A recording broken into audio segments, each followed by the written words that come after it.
Hello everybody, and welcome to another edition of What's for Dinner. And this is actually going to be two parts. And the first part that I'm doing, and you can do this a day ahead of time, I'm going to make cinnamon applesauce. And it's fairly simple. All you need is a bunch of apples. I'm using Granny Smith, and I'm going to go ahead and peel them and core them and cut them into small pieces, and then I'm going to put them in the slow cooker and also put some apple juice. I got this, but you don't need that much. You need like about a cup and a half. And the other thing is you can put the Jolly Rancher, the cinnamon fire candy in it. You can also use Red Hots if you find those. Basically it's just cinnamon candy, and when it dissolves with the apples, and then you kind of mash it up after it's cooked for a little while, it gives a real good cinnamon flavor to it, and also makes it a little bit red.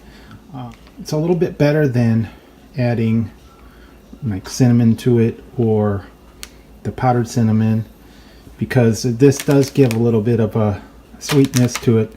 I'm going to probably only put in about 5 or 6 of the candies. If you had the Red Hots, you could put in like a small box of the Red Hots, and then they just dissolve in there, give it a little bit of a cinnamon flavor. So I'm going to go ahead and show you what it looks like once I get the apples all cut up and put in there, and I'll show you the candies as well. Okay, so I've cut up the apples and cored them. I used a corer to get the slices and wedges, and then went ahead and put them in the slow cooker I'm going to put it for 6 hours. And right now it's just the apples in there, and I'm going to go ahead and add a little bit of apple juice to it. Not a whole lot, just enough to cover the apples there. And again, these will cook down, and then I'll mush them. And I went ahead and opened up about 20 or so of the cinnamon candies, and it's about a half a cup. And I'm going to go ahead and add those in to the mix. And this is the fun part. Bam! So that's the bam. So that's just going to cook for a couple of hours, and I'm going to go ahead and put a lid on it.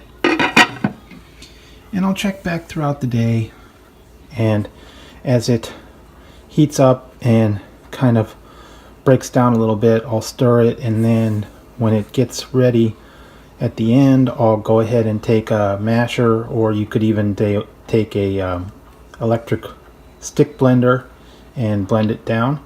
But for now, I'm just going to let it cook, and I'll show you what it looks like later on. Okay, so this has been cooking for about 3 or 4 hours, and I'm going to go ahead and mash up the apples a little bit, and then let it cook some more. As you can see, it's getting a little bit red after the cinnamon candy has melted, and I'll come back later after it's cooked for a little bit.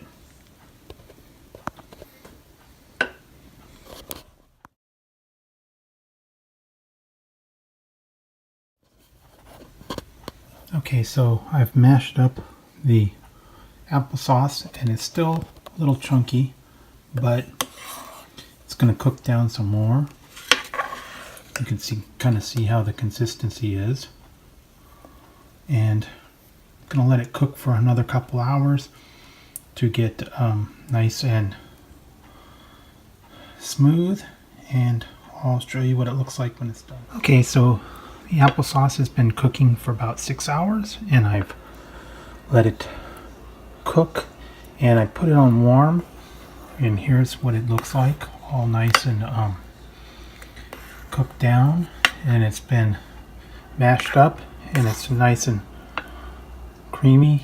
And if you like it chunky, don't mash it up too much. And You can serve it hot or put it in the refrigerator and make it cold. Now that I've made the applesauce, I'm going to go on to pork chops, and here they are.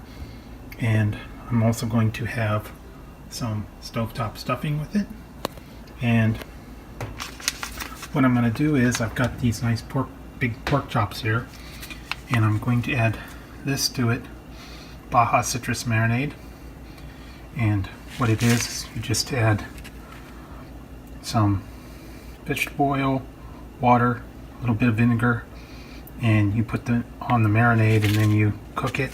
And I'm going to slice up an onion and put the sliced up apple on top, and along with the marinade, and I'm probably going to put a little bit of apple juice in there to kind of help it out once I get ready to cook. But I'm going to go ahead and put the marinade for these and then let it marinate and sit before I put it in the oven. Okay guys, so I mixed up the marinade and I poked the pork chops a little bit, and I'm going to go ahead and pour them over and let them marinate for a little bit. So I went ahead and mixed it up in a bowl, and go ahead and add that to the pork chops and let them sit in the marinade for a little bit. So, and when I was in the store the other day, I got a big package of these for it was these 3 and another 2 that I didn't use. Put those in the freezer, and I think they had mismarked them or they did something, but it was only $4 for all 6 of these huge pork chops. So I think they mismarked them. They were marked as 77 cents a pound, and I don't think that's right, but I took advantage while I could and I got them. So I got another 2 in the freezer, have those another night. But go ahead and let these marinate for a while, and then I'm going to go ahead and put the sliced apple and thin sliced onions on top. Then I'm going to bake them in the oven for about an hour probably. These are fairly thick, so it's going to take a little while to cook. And then I'm going to make the stuffing, pork stuffing to go with it, and the applesauce on the side. So I'll come back when it's all marinated and ready to cook. Okay guys, so I've go ahead and marinated these for about an hour and got the marinade nice and coated on them, and I'm preheating the oven. And what I'm going to do is, I have a mandolin slicer, and I'm going to slice the apples and the onions on top of the pork chops and put them in the oven. So I'm going to go ahead and slice these up and show you what it looks like before it goes into the oven. So I've sliced the onions and the apples, and I put it on top of the pork chops in the marinade, and I preheated the oven up to 400. I'll probably see if it cooks too hot, but I'm going to go ahead and put these in at 400 for probably about an hour until the pork chops are cooked through and the onions and the apples are nice and cooked. I'll probably have to stir it and then put the apples and onions down a little bit into the sauce as it cooks, and kind of they melt down a little bit. So I'll show you what it looks like when it's all done.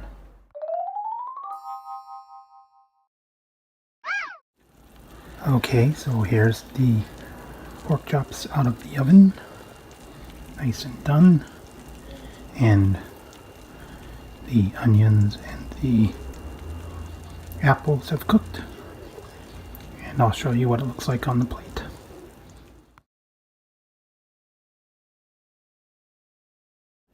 Okay, so here it is, all finished and ready to go. And here's what the pork chop looks like, and the stuffing. So here's the finished product. That's what's for dinner.